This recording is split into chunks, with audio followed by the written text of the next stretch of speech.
Hello guys, कशा आहे तुम्ही सर्व?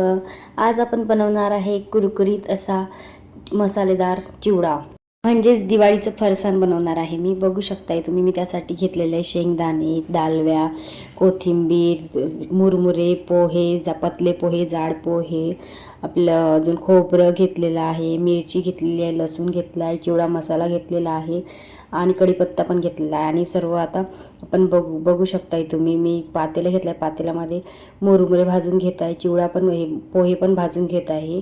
आणि पोहे भाजल्यानंतर मग मी लगेच कढई ठेवली होती आणि कढईमध्ये तेल टाकून आपले शेंगदाणे, खोबरं, मक्का पोहा होता तो आणि दालव्या आपण घेतलेल्या, ते सर्व आपण तेलातून मधून काढून घेऊया. त्यांना मस्त छानपैकी फ्राय करून घेऊया. आणि मग त्यानंतर आपल्याला मसाला पण करायचा आहे.